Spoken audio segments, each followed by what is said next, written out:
उधर बुलेटिन और मैं हूं आपके साथ चारू कौशिक। 3600 ग्रेड पे की लड़ाई लड़ते लड़ते आज राजस्थान पटवार संघ को 51 दिन पूरे हो चुके हैं। 51 दिन से लगातार ये अपनी मांगों पर अड़े हैं कि सरकार जब तक इनकी ग्रेड पे 3600 नहीं कर देती ये अपनी मांगों से नहीं हटेंगे। आप देख सकते हैं कि लगातार 15 फरवरी 2021 से यहाँ राजस्थान के अलग अलग संभागों से लोग आते हैं, धरना देते हैं, नारेबाजी करते हैं।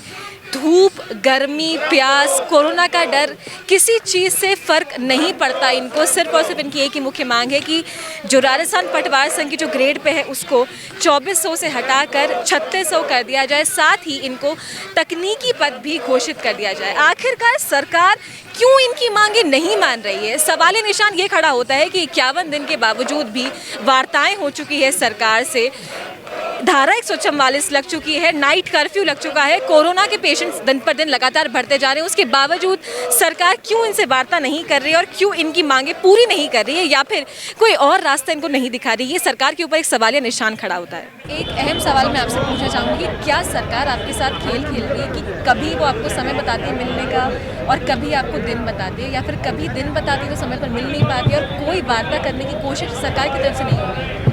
आपने बहुत अच्छा प्रश्न किया है। इस संबंध में मैं आपको बताना चाहूँगा कि बड़ी एक अलग तरह की विचित्र स्थिति है कि सरकार के सामने सरकार पता नहीं क्या कर रही है। हमारे महासंघ के प्रदेश अध्यक्ष जी के पास माननीय मुख्यमंत्री जी का फोन आया था कि इन लड़कों के साथ हम 2 तारीख को मैं असम से आता हूँ, उसके पास बैठ के बात करूँगा। लेकिन बड़ी विडम्बना की बात है कि आज दिनांक तक माननीय मुख्यमंत्री महोदय अपने उस वादे को नहीं निभा पाए। तो इन परिस्थितियों में हम सरकार के साथ समझौता करें तो किन परिस्थितियों में करें और कहां तक उनके ऊपर विश्वास करें? सरकार खुद दुविधा में है और कहीं न कहीं लग रहा है कि सरकार कहीं अपने आप को बचाने पर लगी हुई है। राज्य के किसानों की, राज्य के कामगारों की, राज्य के कर्मचारियों की, राज्य के पेंशनधारियों की, राज्य के मजदूरों की इनको कोई सुध नहीं है।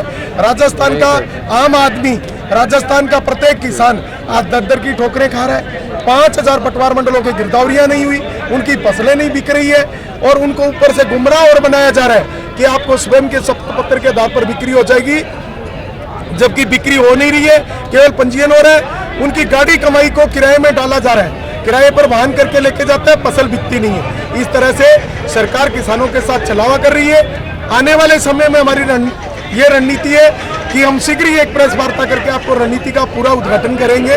उससे पहले हमारा कि हम जनता के बीच में जाकर के, किसानों के बीच में जाकर के, जो किसानों से, जनता से सरकार ने वादे किए उन फेलियर क्या रहे और हमारे आंदोलन के पीछे राजस्व मंत्री जी और मुख्यमंत्री जी की क्या भूमिका है, वो हम जनता को बताएंगे और राजस्थान के किसान को हमारे साथ खड़ा करेंगे।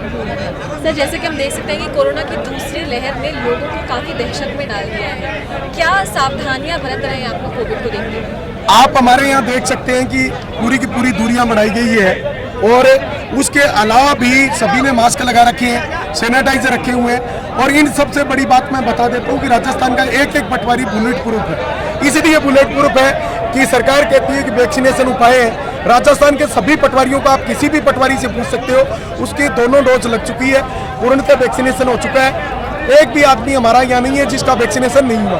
बाहर से आने वाले कर्मचारी जो हमारे संपर्क में आ रहे हैं उनको भी हम सुरक्षा सावधानियां दे रहे हैं। कहीं भी कोरोना गाइडलाइन का जो है हम उल्लंघन नहीं करेंगे। लेकिन सरकार के सामने ये समस्या आएगी कि राजस्थान का पटवारी जब गाँव में जाकर के जब कोरोना गाइडलाइन की पालना करवानी होती है तो राजस्थान का पटवारी करवाता है। आज 5000 पटवार मंडलों में स्थिति यही है कि पटवारी नहीं है, तो कोरोना गाइडलाइन की पालना नहीं हो पाएगी।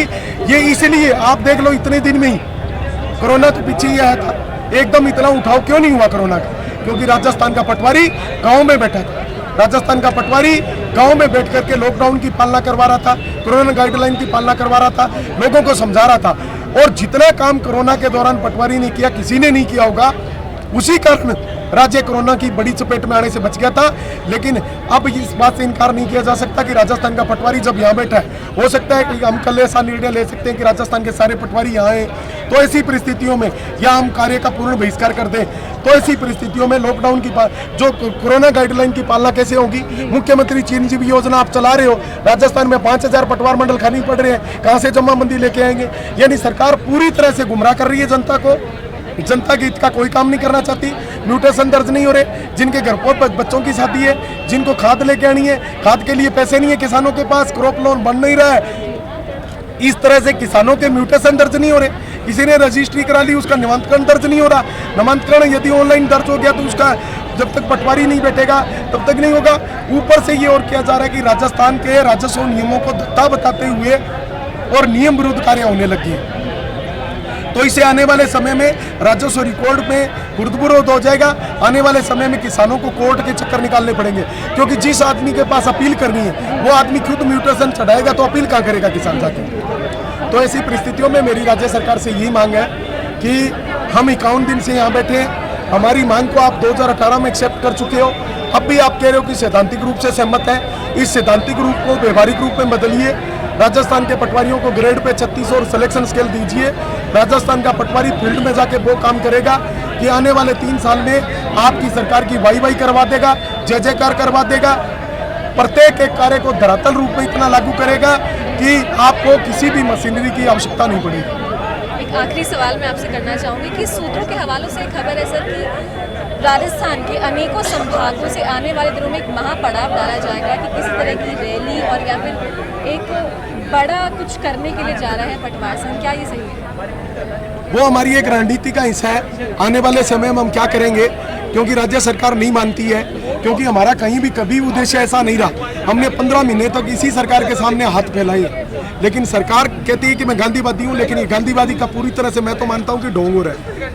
हमने ज्ञापन दिए, जनप्रतिनिधियों से अनुशंसाएं करवाई, मूक रैली निकाली, हमने फल वितरित किए।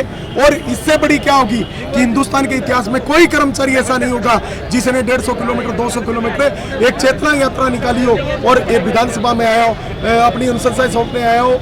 हम 11 फरवरी को अजमेर से चल करके जयपुर आए।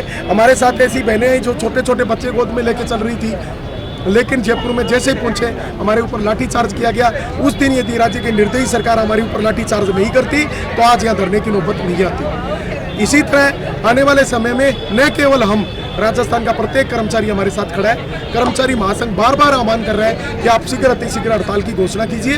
राजस्थान का प्रत्येक कर्मचारी आपके साथ हड़ताल में उतरने के लिए तैयार है। और मैं आपको मीडिया के माध्यम से सरकार से ये अवगत करवा देना चाहता हूँ कि अभी ये लड़ाई पटवार संघ की है। इस बात से इनकार नहीं किया जा सकता कि हफ्ते बाद, 10 दिन बाद, 15 दिन बाद राजस्थान के 7 लाख कर्मचारियों की लड़ाई हो और ये लड़ाई 7 लाख कर्मचारी लड़ने के लिए सड़क पे उतर जाए।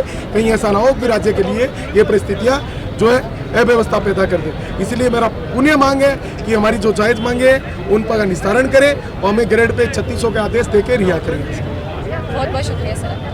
एक नई और बात सामने आई है कि जैसे कि हम देख सकते हैं कि कोरोना की लहर शुरू हो चुकी है और जिस तरीके से जो यहाँ के पटवारी हैं, जो लोग यहाँ बताते हैं कि जब लॉकडाउन था पिछले साल, तब प्रत्येक एक जो कर्मचारी है पटवारी संघ का, उन्होंने गांव में रह करके सभी तरह की जो गाइडलाइंस कोरोना की थी, चाहे वो वैक्सीनेशन हो, लॉकडाउन हो, सबकी पालना करवाई थी। और जब एकदम से उछाल यहाँ के कोरोना पेशेंट्स में आए तो वो इसीलिए है क्योंकि गाँव में जो पटवारी है वो अब अपने कार्य पर नहीं है और किसी भी तरह की जो गाइडलाइंस है उनकी पालना यहाँ पर नहीं होगी और शायद इसीलिए जो कोरोना के केस है वो दिन पर दिन बढ़ते जा रहे हैं। लेकिन इसके साथ ही जो मुख्य मांग है वो इनकी यही रहेगी, ग्रेड पे 36 जब तक नहीं कर दिया जाता है तब तक धरना इसी तरीके से चलता रहेगा। और आने वाले दिनों में प्रेस कॉन्फ्रेंस करके आगे की रणनीति भी तय कर लेंगे और बताएंगे सरकार को कि आगे किस तरीके से इस आंदोलन को लेके जाया जाएगा और किस तरीके से अपनी मांगों को सरकार के सामने रखेंगे। वीर जर्नलिस्ट श्रीराम के साथ मैं चारू कौशिक।